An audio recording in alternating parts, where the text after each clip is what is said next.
Welcome, everyone. This is Pineleaf Needles, and you're listening to LOTRO Players News, where we take a look at the latest news in LOTRO and here at LOTRO Players. And this week we have with us Andang, Hey, everybody.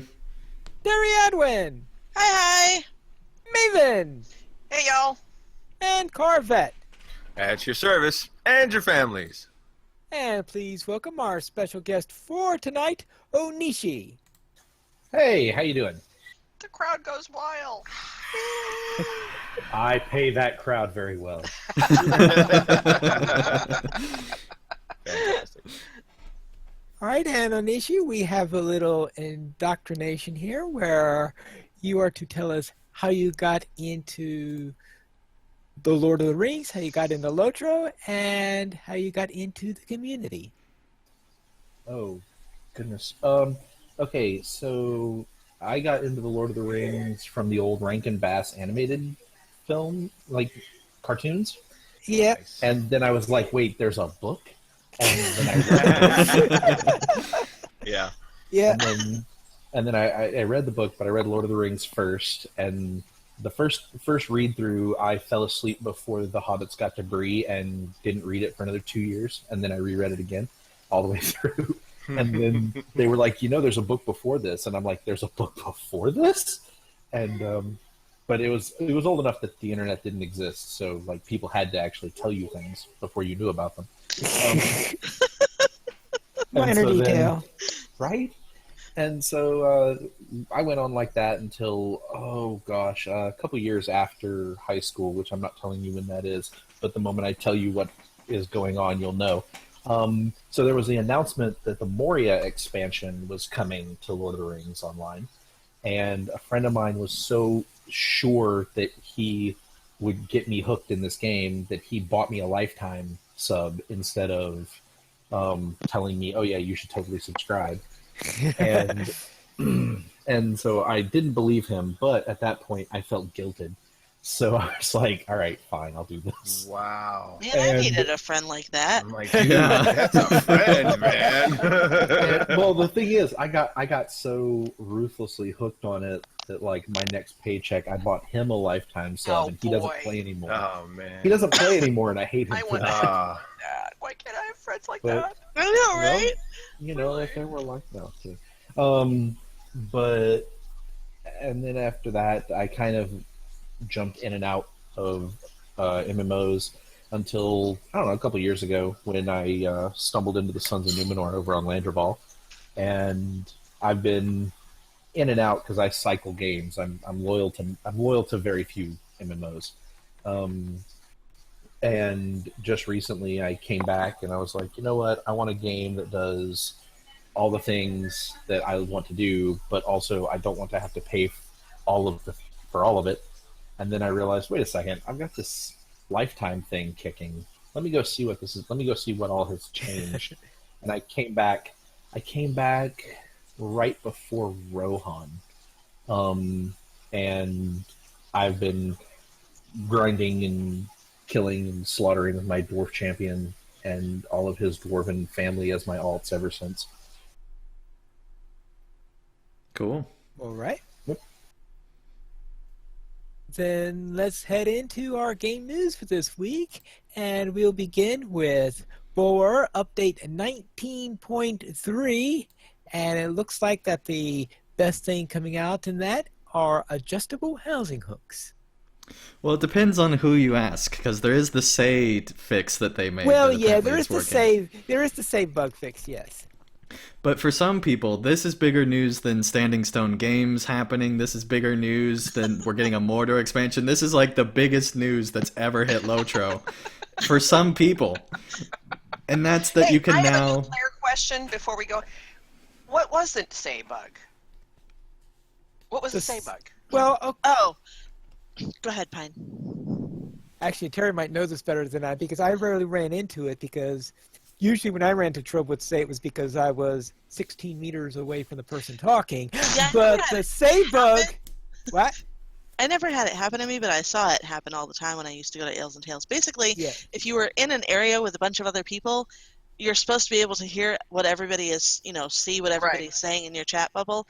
And Right. occasionally it would bug out because there were so many people, and it would like decide that you were farther away than you actually were, so you wouldn't So then you see couldn't what was see. being said. I got it. And Okay. the fix for that was you had to like, that's why at concerts you would see people walking around and through the band, because you had to get close enough for it to tick that you were close Got it. again.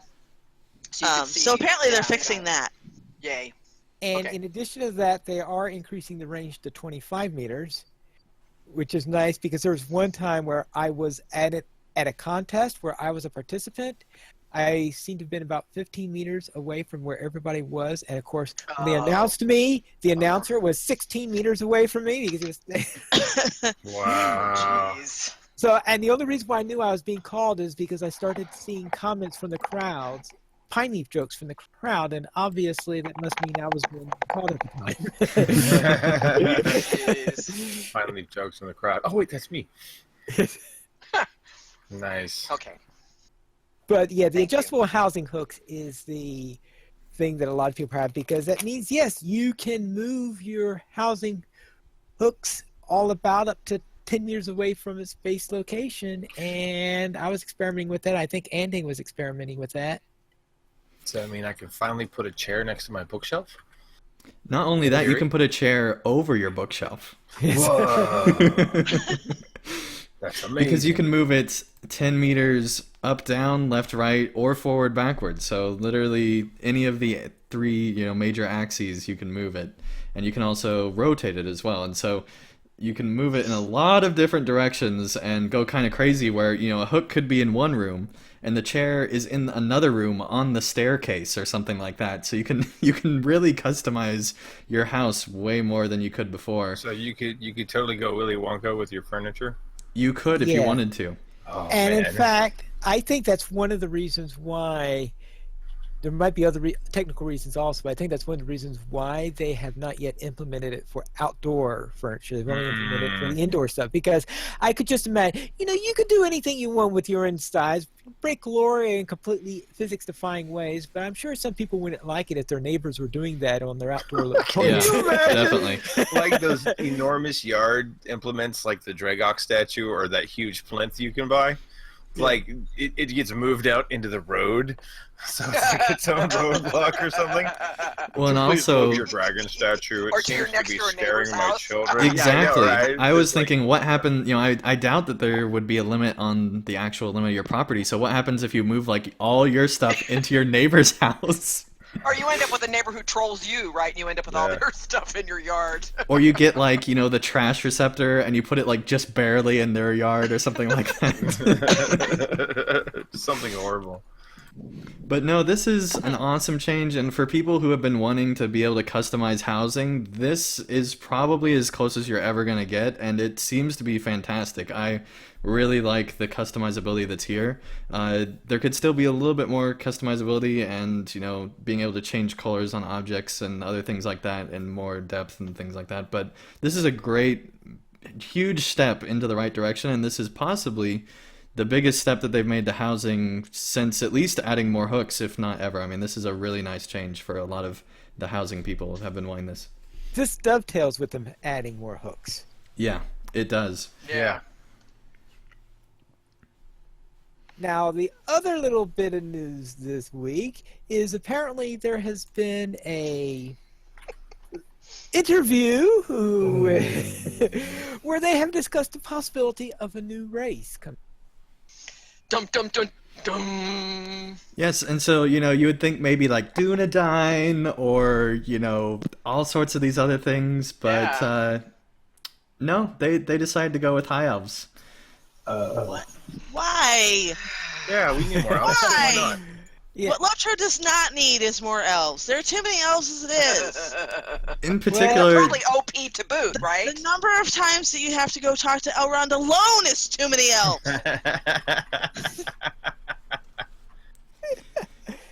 Yeah, Well, he's half an elf too many. Yes. If they're gonna half enough too many, that's fantastic. If they're gonna add new elves, maybe we can add some fun customizable things like elves with beards. yeah, I'm not entirely opposed to this. I just assumed that there would be others before they got to the one that apparently there's only like a handful of high elves in all of Middle Earth right now. Right. And so Right. Right. I don't know why they're So now adding there's gonna this. Way Bef- more than a handful. Well, Yeah. see, Yeah. I've been thinking about this. I figured it out.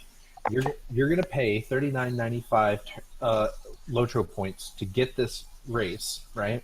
And then you go into their starter experience where you start off at level 950 because after all, you're Noldor, right? And then your starting experience is getting on the boat to the Grey Havens, and then the credits roll. And that's it. Done. Actually, I'll go the big- other way around. You pay the with a big- $39.95, and your starter area is Valinor. Yeah. That would be awesome. Oh, well, I was thinking that maybe you were Galadriel's first cousin once removed. There you go. Why not? Okay, well, see, herein lies a problem. Herein lies a problem. So, where are these characters coming from? Lorien? We already have elves from Lorien. Like, Rivendell? We already have elves from Rivendell. Like, where are these people coming from, and why haven't we seen them already?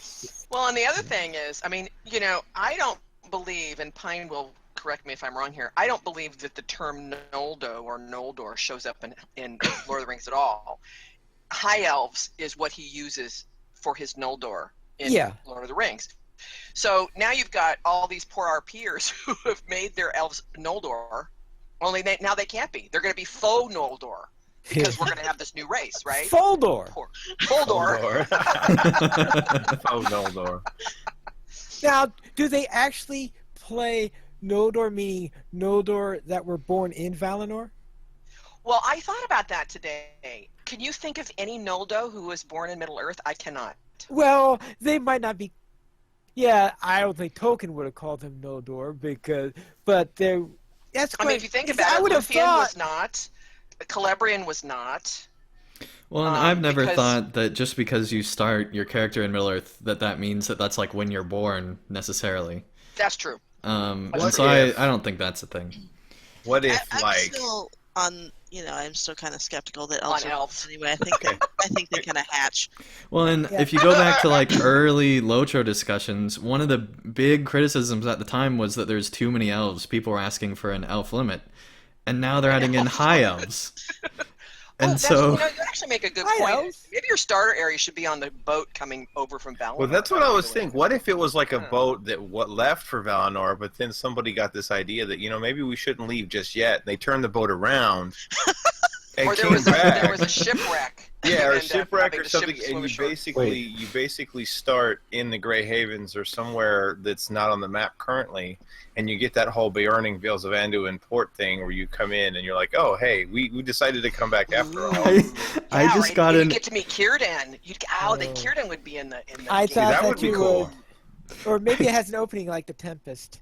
Carb, when you were describing the boat thing, I just got an image of like Lee Pace's Thranduil eyebrows being like his angry eyebrows as a father elf saying, "Don't make me turn this boat around."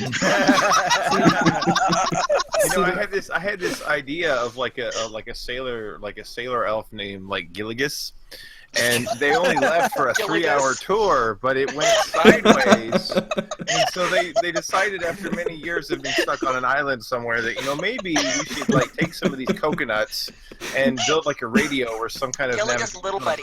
Yeah, Gilligan's little buddy. So they came back and they're like, "Wow, everything's different now because we've been on this island for hundreds of years." This is a thought. See, the problem is y'all mentioned a shipwreck, and immediately my brain went into DDO, and I'm like, so basically the elves crash and they wake up on Korthos Island, Yeah. and then there's There you go. dragon. Oh, of course, those. Way Yes. of like doing a crossover with the games, pull more It's just- people into DDO and pull more people into LOTRO. It's just Right. reusing Dragon. content, man. It's already made content. You just got to do it, Yes, because I don't know. everyone I gotta creating tell a you, high I elf. did- You a hobbit? If you run, first thing you see is this hobbit who sells all your stuff.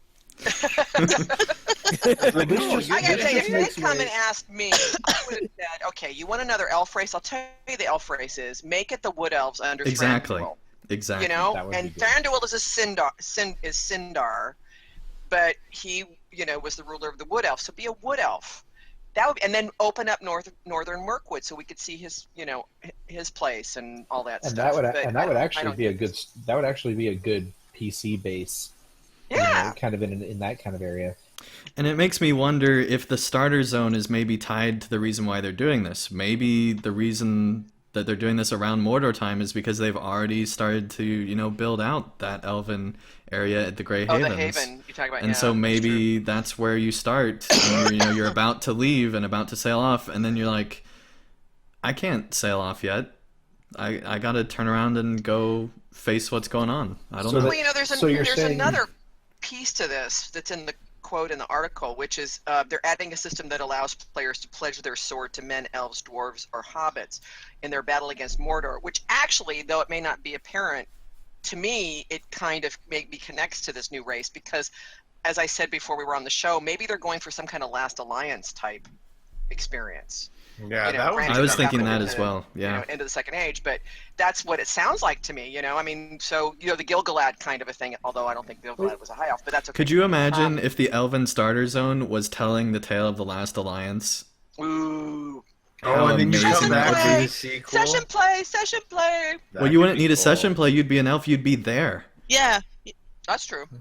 How crazy That would would that be be? that would be interesting because you could take that tech they did for the Pelennor Fields and you could respawn it into the the end of the Second That's Age true. battle. And they could do that because it's in the. I'm getting appendices, chills right? So they just still would thinking have about that. rights to That it. would be insane. Actually, you know what that sounds like to me? The whole pledging your sword thing. Okay, so these high elves start at level 1. They start in the Grey Havens, right, which is pretty close to Kellendeem and the Shire and all, right? If I remember the map. And so they go through. They do this little flashback that we're talking about, and then they do their pledging. Just like there's a couple of different races in other MMOs that you get through the intro area, and then you decide which flavor of quest line you're following. So this is I pledged the dwarves, and now you're going to do the whole dwarven intro line. Oh yeah, And, okay. yeah, I should- The Man or the Hobbit or That way they whatever. wouldn't have to do a whole new starting intro. You could See, just obviously, they should hire pop us. into That's it. Right, and I should I'll give the obviously. address after the show. I should mention You need to the hire rest us of this. because we the dev team is the same dev team that was at Turbine, and we already know that they listen to the podcast, which means that we've there we go. basically done all the work for them for free. There you go. Now I should Does that go mean we ahead. get more LOTRO tokens for the stuff we want in the game? No. Nice. Let's hope so. I should go ahead and mention the actual quote from this. The executive producer did say, yes, for LOTRO's Mordor expansion, we are looking, that's a key word, looking, at the High Elves as a new playable race. And we are adding a system that allows players to pledge their sword to men, elves, dwarves, or hobbits in their battle against Mordor. You have my sword. You have my bow. You You have my whatever else. My axe. And you have my axe. You dumb. So they do say a system. So we're getting another new system with the new expansion. Well, Not too that's surprised usually by that. All right, I got another new player question here because gaming jargon. So the next sentence here is the interview also talked about the player avatar upgrades, mentioning that there will be a UI option to change between the old and the new avatars. That's just my character, right? Yeah, that's Yeah, what, so that's what how your character character looks looks. like when you play. Okay. So they're what did working they on is they're she working gonna on be upgrading how they look, how they animate, how they move, So my how elf their character's facial gonna look features. more like Barbie or something now? Or... I would guess No. maybe more like actual movable elves. oh, I instead got of it. So with there are spine more problems. fluid movement, things Yeah. like that. Yeah. Well, I mean, that's one of the things that they talk about is that you look at some of the other MMOs on the market or some of their games, period, there's definitely a lot smoother animations. Right, And you don't get quite right. that 10-year-old blocky technology. Right. And that's one of the things that people will talk about. They're like, hey, when are we going to get our characters to look a little bit less video gamey, a little bit more life like some of the Right. tech can do these days? Cool. And so Okay. that was some Well, other that's big news that they are looking at making it be switchable, which is something that anytime anyone ever mentions this in any MMO, people get afraid of. And so it's Oh, yeah. good that they are having that option to switch between they're new and anticipating. Well, old. I'm sure we've Mhm. heard or we remember the fiasco that was the female Hobbit stomp. Oh. When they updated the Hobbit walk, it was like, oh my gosh, my female Hobbit looks like she's stomping on everything as she walks. And Oh. Well, was- I remember my favorite quote from that time period was when they said, "My female hobbit looks like that she just heard that her husband was having an affair with Lobelia Sackville Baggins." just walking around, stomp, stomp, stomp, stomp, stomp. I was like, whoa.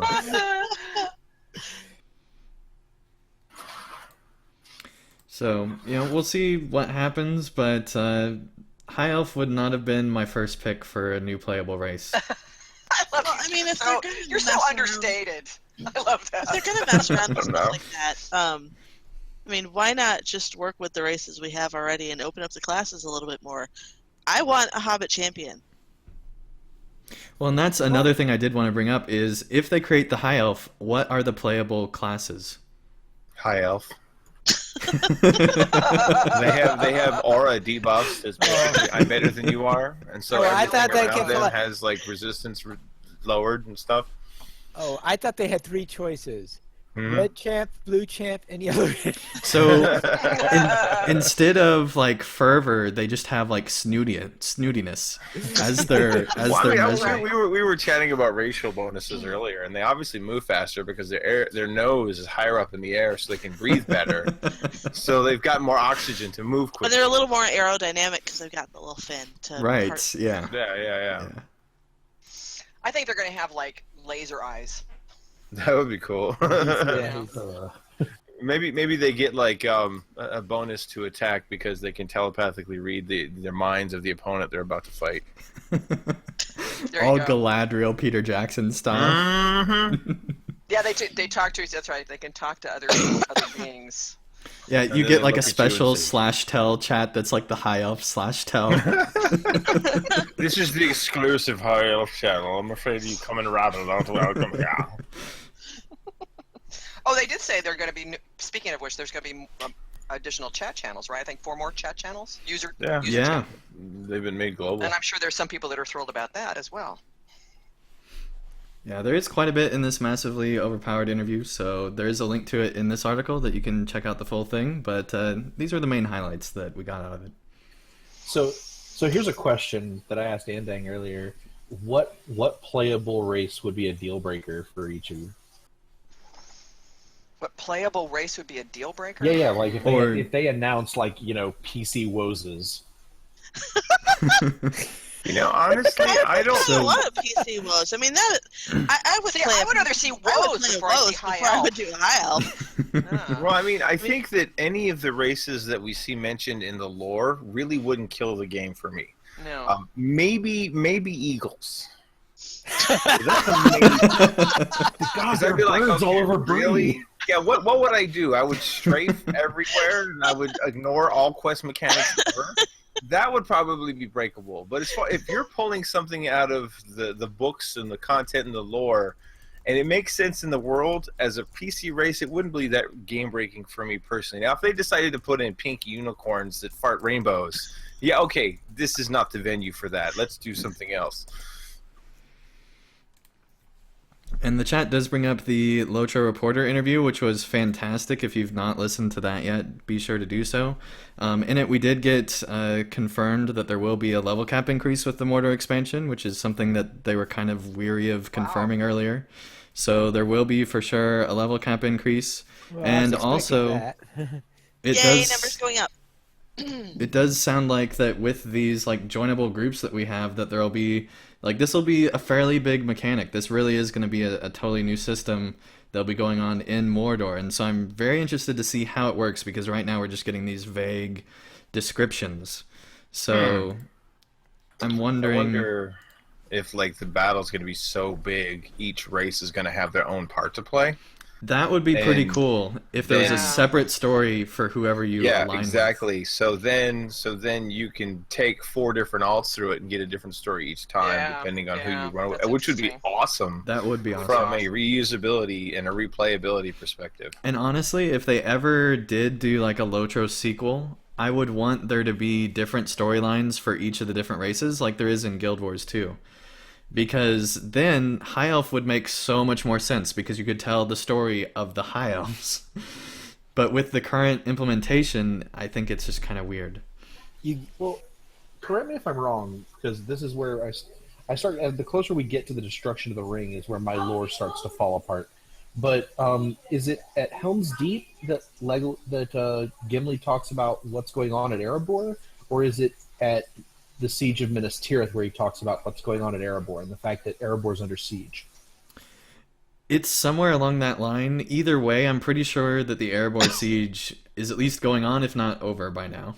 Well, because I will tell you flat out, as a hardcore dwarf player who dwarfs all the dwarf, like Minas Tirith's cool and all, but if I hear that the Lonely Mountain's under attack and I get to go play there, well, then Minas Tirith you betcha. Minas Tirith can handle itself, I guess, with those knife ears and those shiny knife ears.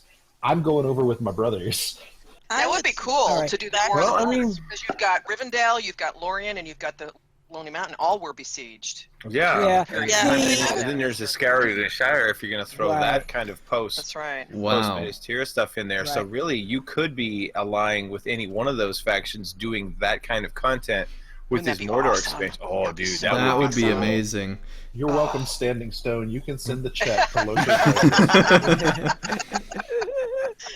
Somewhere there's a developer going, oh man, they figured it out. I would imagine that they get the news probably at Minas Tirith, because I can't imagine that the Rohirrim are all that close to their dwarven brethren, whereas the Gondorians don't really care about anybody else, but they're a little bit more knowledgeable about what the heck is going on. Typically. Volcanian in the chat says maybe the High Elves will start on a whole new map. We could start in Beleriand and make our way to present Lotro. I don't think they have the rights for that. No, I don't think no, they they do. would not. All right, They the do. battle. They can do the Last Alliance stuff because that is in the appendices. Yep. Yeah, And that I is definitely part of in- the Lord of the Rings In story. part of the Lord of the Rings. Yeah. Mhm. All right, the Battle of Dale takes place on the 17th through 20th, and of March, of course. So And that's Yeah, I Minas mean, a lot of Tirith. this stuff happens so Yeah. simultaneously. yeah, it's around Minas Tirith time. But I mean, honestly, from the battle at Pelennor Field, or from the battle at Helm's Deep to Pelennor Fields, not much time. No, it's actually a lot quicker in like real time than it is in game time. Because game time it feels like you have ages, and actually it really hasn't been all that long. Yeah, the beacon scene in the films almost takes longer than the actual time it takes, I think. Well, that's cool. As I'm marching up to the Black Gate, I just veer further north. It's great. It's good. But honestly, if they did have an option to where you could choose, if you want to go to the Battle of the Black Gate or go to the other conflicts, that would be awesome and would not have to mess with the time issue too much. I mean, obviously, you traveling there would take forever, but it wouldn't be messing with the time as much as it could if we went and did all of these different things. And they really don't have that much more time before. Are they going to have and remember back when you went to go and save Erebor, after the ring's already destroyed, are they going to have stuff like that?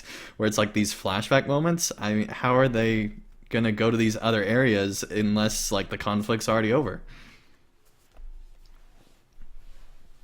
It's going to be amazing ending. Yeah, Yeah, because yeah. pretty much when the ring Trust is the destroyed, the whole opposition falls apart. So For the most part, I mean, there still are It pockets depends. of areas, you and have then to there's kind of mop up afterwards. But I mean, the major opposition kind of falls apart when the ring. Right, because I get the impression that the Easterlings, they don't immediately get lost in the same way that the orcs do, but when they hear, okay, the master that hired us just fell down to the south, Guys, let's we're go not back getting paid. home. Let's go home. Yeah, let's Yeah. go home. That pretty Okay, much party's comes down to over. it. Can't go. You can't. You don't have to go home, but you can't stay here. Right, And I mean, and they so- definitely do have story opportunities in Harad and in, the East and all that stuff. But if they're going to go to, say, Northern Mirkwood, they're probably, the time they would want to do that would be, right now. If they're wanting to go to Erebor, the time they'd want to do that is, right now. And so if they're going to go to these places, they'd have to go to them very soon. And so I'm hoping that we do get to see those areas before Well, right- Mordor's destroyed. Well, right now, at the point we're at in the storyline is the day before the ring goes into the fire. Well, yes, I know, finally. But it'd still be cool. Yeah. I mean, they're getting dangerously close to You get your Having pocket to- elf hunter who can transport you really, really fast. Yes. your high elf hunter that has the extra quick teleport. See, that's why they're adding in high elves, is for the really quick elven taxi. Ah, yes. Now I understand. Well, Because there's to one. the high elf, that much travel feels like a day, and so clearly you can get it done in no time. All right, are we finished with the high elves? Well, actually, there's one thing I wanted to. Oh. There's one thing I wanted to add. One thing I Finally wanted to wants add. to move on. I understand that, but what I was going to say, and this is not in-game related, but it's more out-of-game Standing Stone related, is the fact that the addition of another race shows me a more long-term commitment to what's going Yeah. on, which means they've got their heads set far enough in advance. It's not just Yeah. we're just gonna retool this and add a new line to everybody or whatever. Like this shows a lot of distance thinking involved with Standing Stone, and I like that. Yeah, Yeah. agreed. I mean, just doing an expansion, that's a huge shift. Like, they're putting in all of their hopes into this expansion, and if it isn't successful, they're going to have, major financial issues, I think.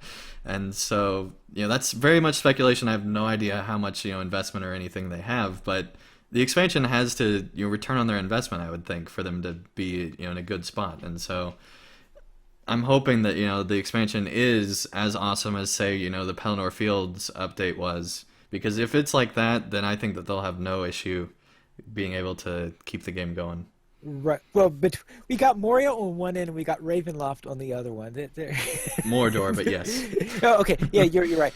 I'm sorry. Mordor one end and Ravenloft for their other game. So that could be quite a.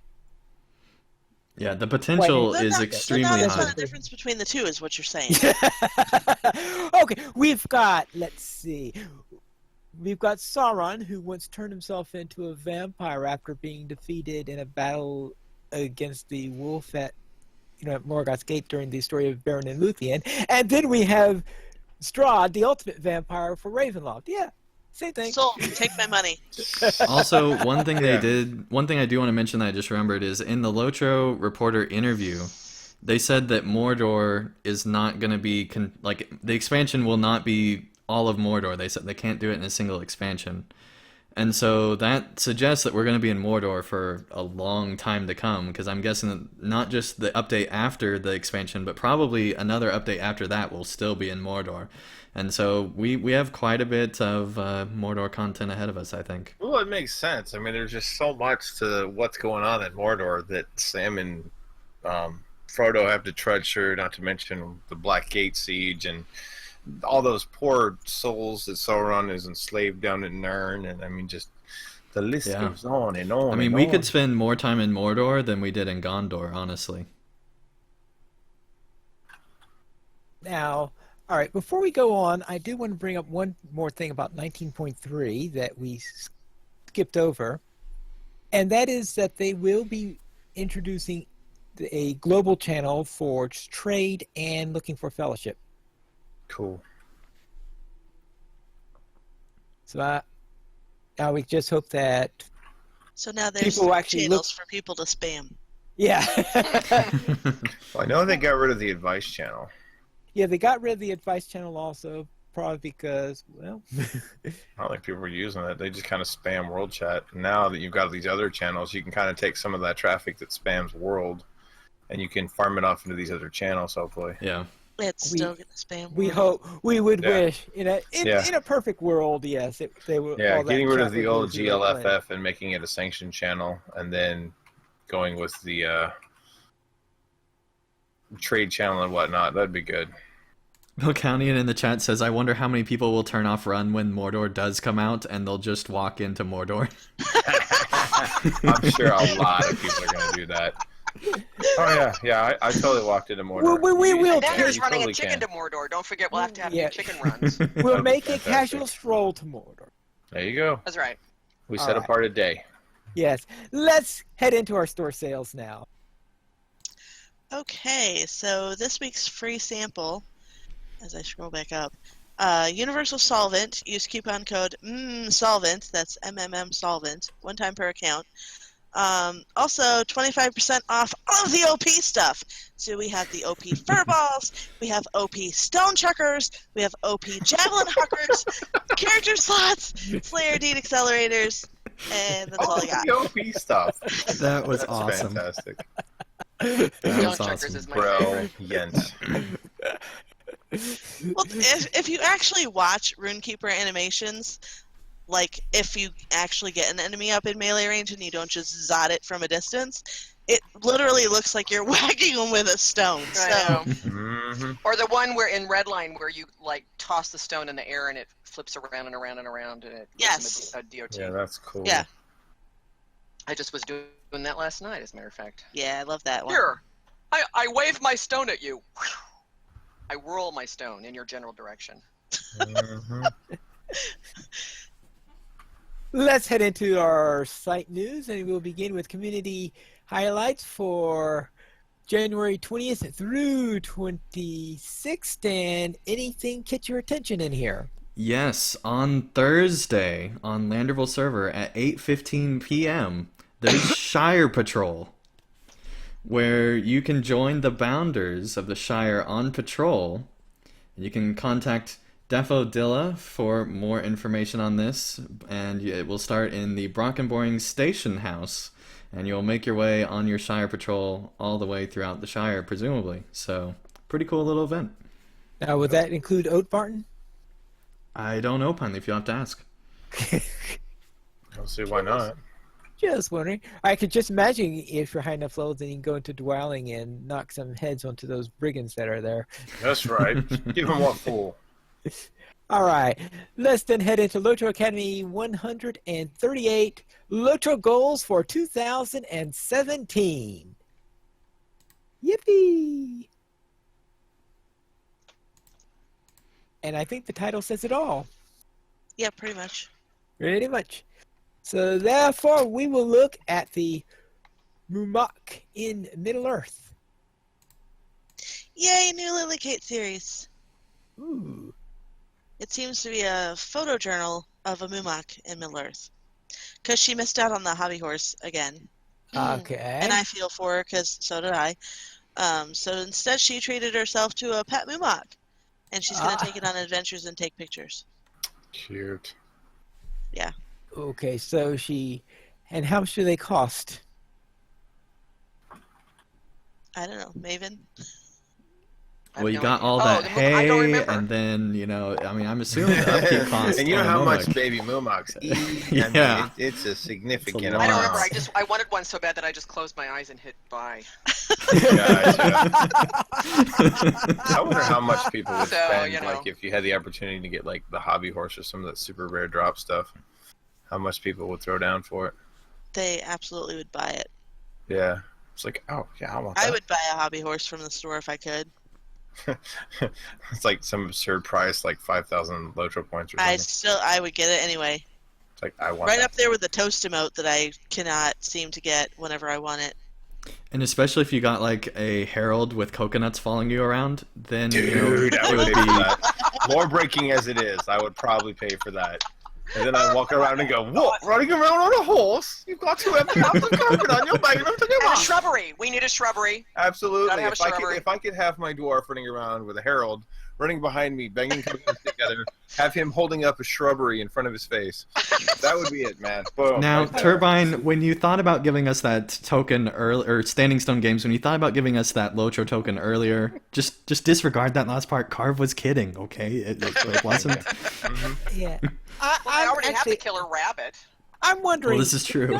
Is there anything that isn't lore breaking that could substitute for the sound of horse hooves instead of coconuts?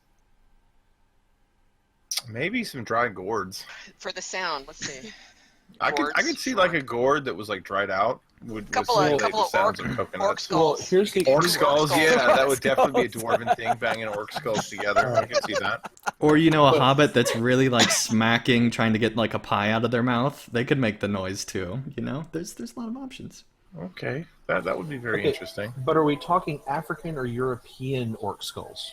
Yeah, that's a good point. That is a Well, very good point. since we are mostly European area, because the African ones require you to go down into Harad, wouldn't it? It's also interesting. Well, I don't know. I guess. Mordor. Yeah. Yeah, are we talking Mordor or Misty Mountain orc skulls? So, yeah, that's a good point. That's a good point. Well, it's a matter of wind ratios, Absolutely. All roads lead to Mordor, really. Mm-hmm. For the orcs, anyway. Worthy works in here. All right. Let's head into the family line, part 118, Northern Allies. There are allies in the north, and this talks about it. That was exactly what I was thinking. I'm not even kidding. I was like, yeah, there's allies coming from the north. That means they come from the top part of the map. Yeah, not the bottom. Unless you have it upside down. In which case, they come from the bottom. Mm-hmm. Yep. Yes, I think that's our signal to go on. So therefore, we'll head into the House of Bjorn, Chapter 16, to Dol Guldur. Well, at least we know where that's going to. Indeed. Wait, I just want to know, why is Chapter 16 going to Dol Guldur? Like, did it Because decide that it apparently- was sick of Chapter 15 and it was just leaving and taking the kids? Like, this is something I need to know. I don't know. I haven't been following this one in a while, so I'm not sure where in the story they're going. But I don't know. Maybe Dol Guldur had some kind of deal on square numbers. Oh, I dig it. Square numbers? It's 16. Okay, oh, that type of square numbers. Yes. Yeah. I suppose that's a point. I know it's surprising, but Carv did actually make a math joke finally. I know it's surprising to you. I know, yes. Yeah, I had to take off my boots for that one. Yes, I think it means it's time to go to the Antipodean writer, The One Ring, and Terry Adwin. I heard a rumor that you were dying to read this. I am. Yeah. Yeah, because it's a poem, and normally Pine Leaf does all the poetry stuff, but I was reading this and I really, really, really wanted to read it. So, obviously, at the top of the article is the poem, which is 3 rings for the elven kings under the sky, 7 for the dwarf lords in their halls of stone, 9 for mortal men doomed to die, 1 for the dark lord on his throne, in the land of Mordor where the shadows lie. 1 ring to rule them all, 1 ring to find them, 1 ring to bring them all, and in the darkness bind them, in the land of Mordor where the shadows lie.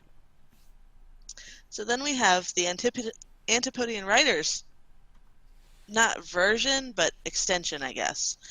3 rings for the elven kings under the sky, of the 3 elements, air, water, and fire. Celebrimbor forged for elf kings to try, to protect their kingdoms, preserving their desire, till the rise of Sauron, near where shadows lie.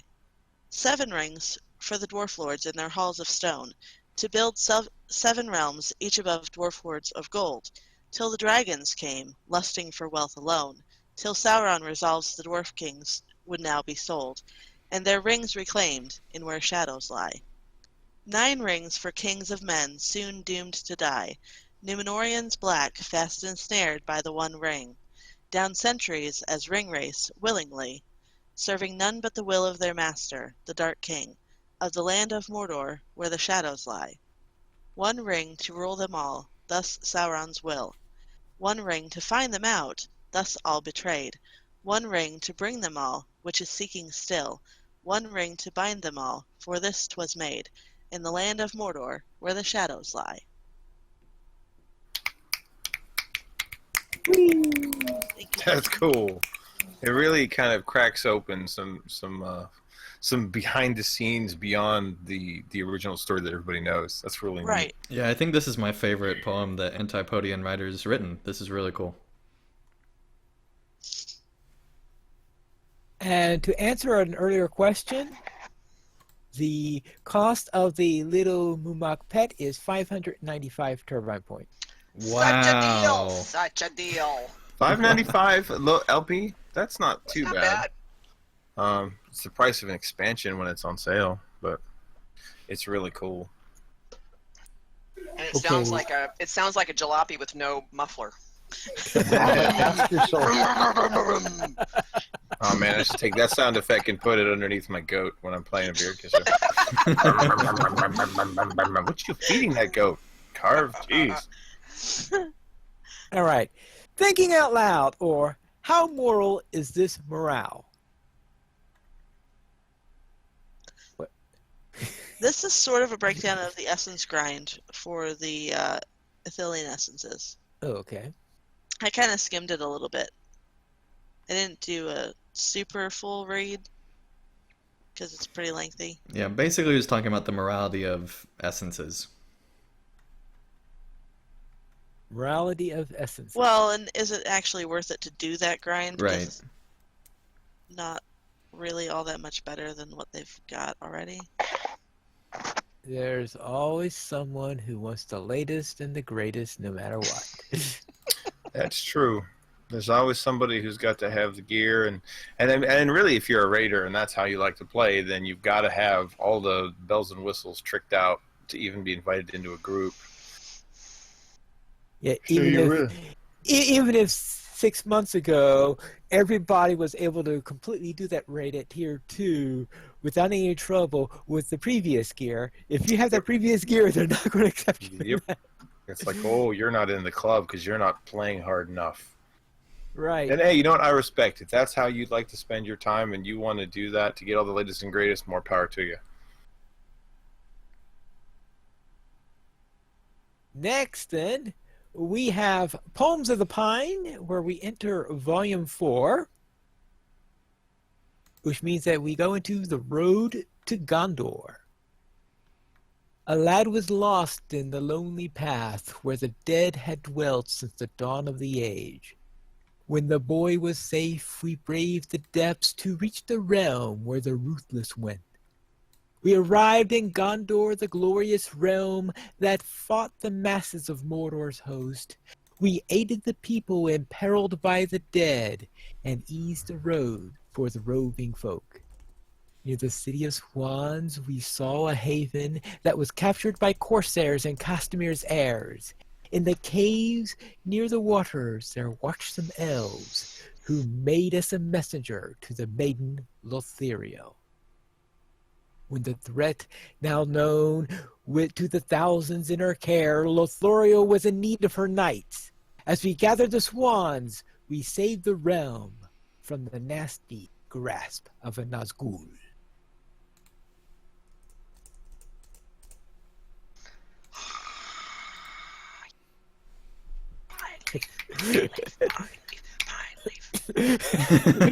Oh, I almost think you're going to go Jonathan. The crowds are out. Folks from the Women's March showed up. Pine leaf, pine leaf, pine leaf. All right, Music is let's sound head. like a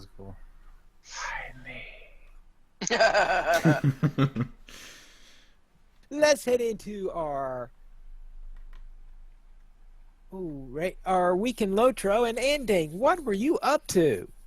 Yes, well, I finished March of the King. Whee! Woohoo!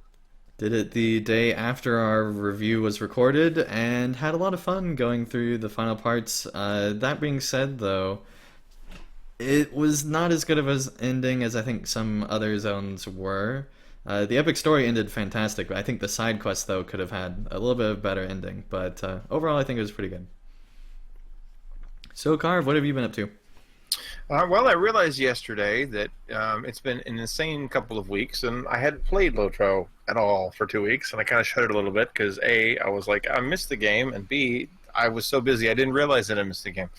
So I was able to carve out some time this morning, which is my usual time to play Lotro, and I was running around on my Bjorning in my free-to-play stream. I defeated a lot.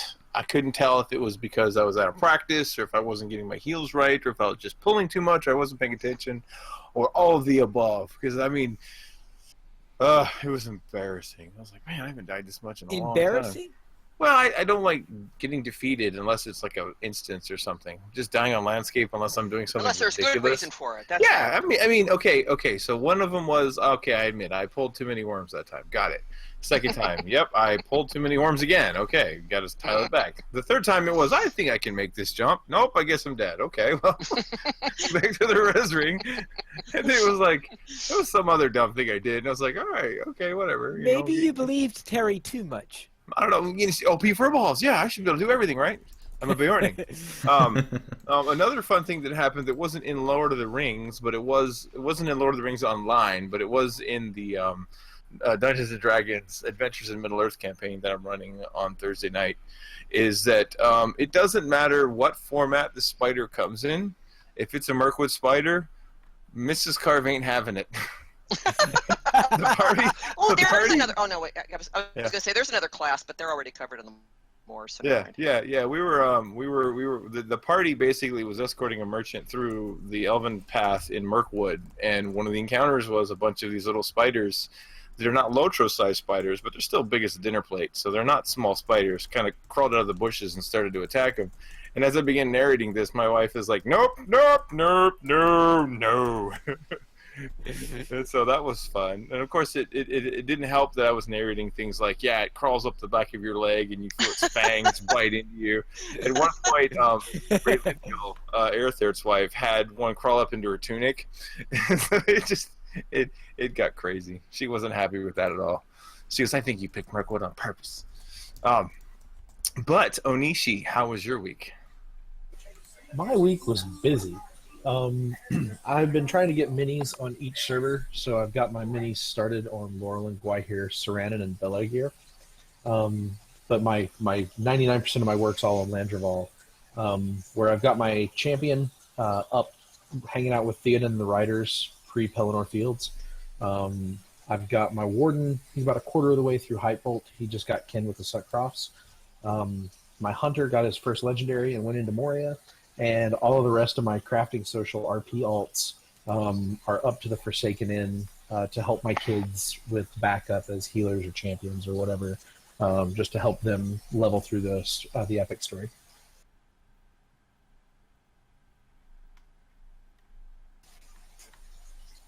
Done. Period. Full stop.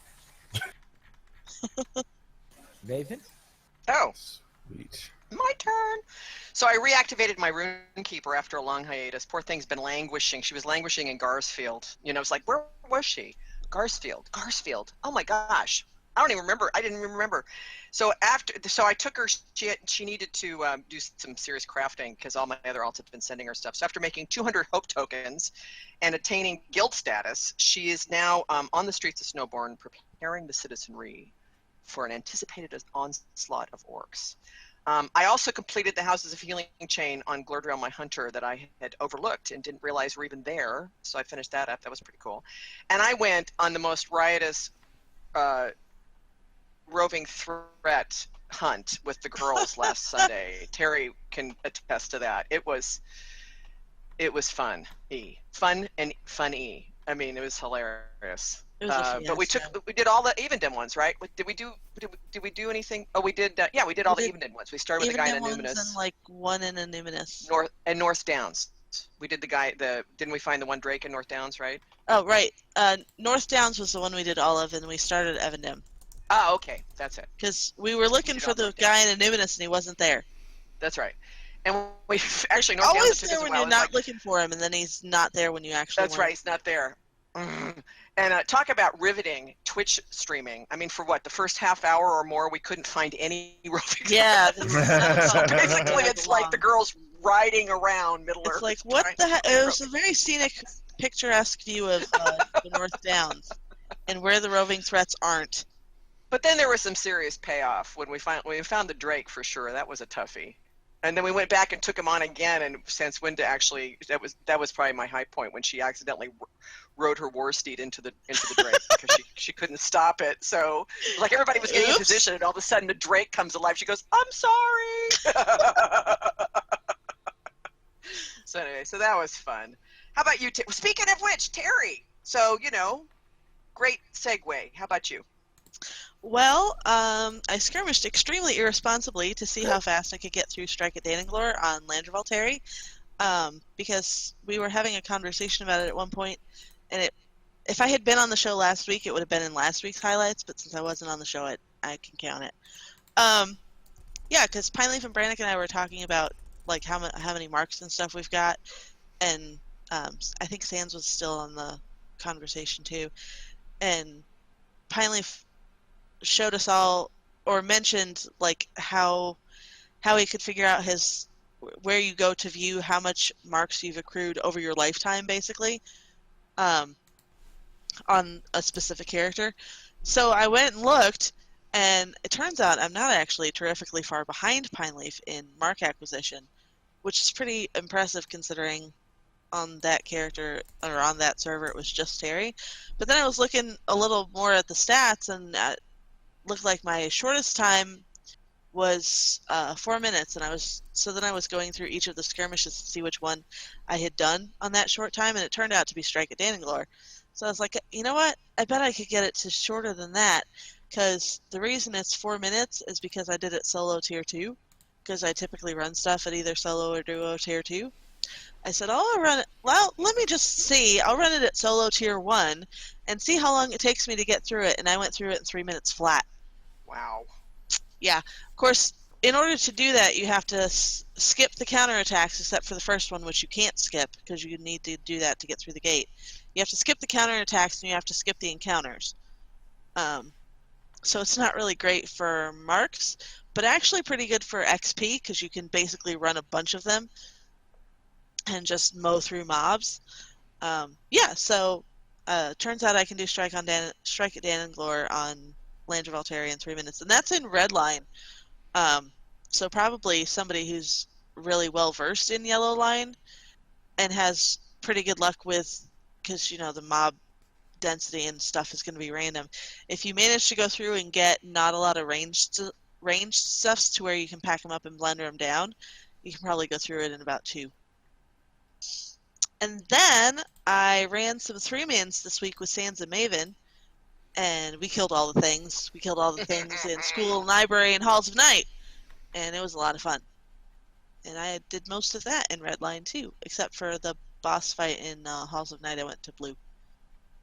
And then last night I did a quote-unquote short run in the moors. It was intended to be a short run in the moors, and went on way longer than intended, and resulted in some tasty noms. And I'm a little bit closer to rank 8, and I can thank Mortumber for that, because we basically had 3 wargs and a defiler. So we had defiler bait, and then we were tagging along after a raid, and he was basically heal tagging everybody who was doing actual damage in the raid. So we were getting infamy and comms off of that, so that was pretty sweet. So, Pineleaf, how was your week? Real quick before we go to Pineleaf, though, I do want to mention the conversation going on in the chat where Malfunction says Pineleaf is crying and rocking back and forth right now after hearing skip the counterattacks. Yes. And then Brannick says, nah, Pineleaf is fine, he's just taking notes, which I assume is taking notes on the people who skipped the counterattacks and keeping a Put list. him into survival, like skirmish detention later. But anyway, Pineleaf, continue. Well, we'll begin with I brushed off my Crick Hollow champion and managed to get the champion up to level 101. And the main thing I did on that character, though, was to go through my legendary items in there. Pretty much the runes I've got on there right now look pretty much hopeless, so none of them is ever going to earn imbuement. But I did finally get the second ager, my main weapon, up to a state where it was ready for imbuement, with a little bit of advice from Terry on what to do with a couple little slots there, and so therefore I've got that weapon imbued and tried that out a little bit today. How'd that work? It seems to be working pretty well so far. So we'll see how that works. But I've got 4 more levels to get on my champion, and then yay! Then on my Gladden champion, I reached Evenden. And while I was there, I did the quest for King's Crossing on that bridge and all that stuff, and which includes the quest where you're supposed to collect all those things for the catapult. Right. And after you bring them back, you're supposed to kill these scouts who are threatening the catapult and all that stuff. Well, what happened is, while I was going after the scouts, I had what must have been the roving threat that goes right into the middle of your quest. I mean, usually roving threats are off in a corner or something like that. Well, this was right in the middle of an area where you're doing a quest. That sucks. And so we've got this three level 100 Agrim going through there, and I'm trying, okay, stay away from them. In fact, the episode that I posted this morning was my little fun game of dodge with the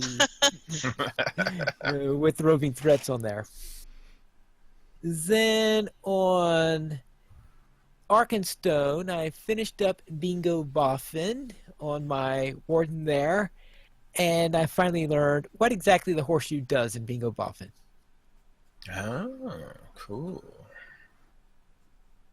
For our donations, our top supporter is Onishi. Oh, what a coincidence. So strange. It's so weird. Actually, I'm glad to do it. It's really awesome. All right. Yeah, thank you so much for your support, Other- Onishi. Other people should do it too. Because, well, look, I did a thing on social media. I did a thing on social media a while back where I basically said that, these things are done for free, but they don't cost nothing. And it takes money to make money. Or it takes money to put out good product, and you got to support things that are worth supporting. Straight up. And because I'm not actually part of LOTRO Players, I can say that, and it's not you guys saying it. And Onishi is an officer of the Sons of Numenor on Landreval. Yep. And we currently have 22 supporters on Patreon, including Onishi. If you would like to join this illustrious raid of players and help support LOTRO Players, simply go to the donations page where you can support the Players Alliance on Patreon. There you'll find rewards, including a mention on the podcast of your choice, or even be a guest for an episode of LOTRO Players News. And I think Onishi is just fulfilling that part right now. Yeah. Hey, look, y'all are offering it. I'm going to take it. So therefore, let's go into emails. Yes, we actually have an email this week from Big Ed Mustafa. And Ending, what does Big Ed say? Yes, well, he does say, "Hello, LOTRO Players News." While speaking with Cordovan, the community manager from Standing Stone Games, Andang asked if Cordovan knew of any other MMOs that had been returned to their development team from the publisher. I am happy to report that at least one major MMO has undergone this same transition, and with rousing success. EVE Online was originally published by Simon and... How do you pronounce that, Pineleaf? Simon Schubert? Simon Schuster. and Schuster, Schuster yeah, Interactive, an electronic media division of the well-known book publisher. Launched in May of 2003, EVE Online was well received. Simon & Schuster, however, was going through some corporate restructuring, and the board decided that interactive media wasn't part of their core business interests, and the division was put up for sale. CCP regained the publishing rights for EVE, and they self-published the game online. After a number of years, CCP has also signed distribution deals with Steam for electronic distribution and with Atari Games for physical box distribution once again in 2009. EVE Online not only survived the collapse of their publisher, the game is going strong heading into its 14th year after retail launch. EVE Online has spawned additional games including Dust 514 and EVE Valkyrie. EVE Online boasts 500,000 plus monthly subscribers and has recently added a free-to-play model to give new pilots more opportunity to learn the game's complexities before subscribing. I was excited when hearing the news about the formation of Standing Stone Games. Having the development teams for DDO and LOTRO take control of the games will likely be very beneficial to the long-term health of both franchises. Big Ed Mustafa, you can find him at twitch.tv/Big Ed Mustafa or on Twitter at Big_Ed_Mustafa. And P.S. he does say he sourced some of these specifics for this email from Wikipedia, so you know the information is super legit.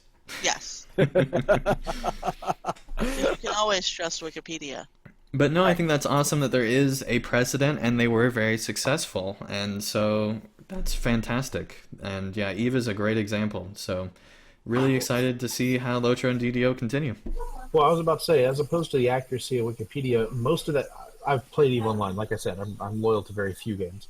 I've played EVE Online for a while. That history is correct. The only thing that I would say is that Dust 514 and EVE Valkyrie are no longer actively in play. So But other than that, the information's all correct, and it's a very good example of it's a very good example of returning back to the publisher and what they can manage, especially since Eve is, let's be honest, Eve is one of the only primary subscription games still out there. Everybody else is still trying to figure out this microtransaction thing. Right. And if you would like to be like Big Ed and send us an email, you could send it to podcast@LotroPlayers.com. You could also follow us at Twitter, The Players Alliance, @PlayersAlly, LotroPlayers, @LotroPlayers, Ending @EndingLP, Forte @Forte_Maestro, Carvette @CarvetteLP, Maven @TolkienMaven, Pineleaf @Pineleaf Needles, and Terry Adwin @Terry Adwin. You could also follow our guest, Onishi, at... I am at House Farquester, Farquestor, on Twitter. All right, thank you, Onishi. And our final thoughts: Players Alliance has 4 live shows every Monday at 8:30 p.m. U.S. Eastern Time. We have DDO Players News. Every Thursday at 9 p.m.-ish U.S. Eastern Time, we have XP Quest. Every Saturday at 8:30 p.m. U.S. Eastern Time, we have LOTRO Players News. And on the last Friday of each month at 8:30 p.m. U.S. Eastern Time, we have LOTRO Academy After School. You can join us for our live shows at LOTROPlayers.com/live. Thank you, everyone, for listening. This is Piney Mules reminding you to skirmish responsibly.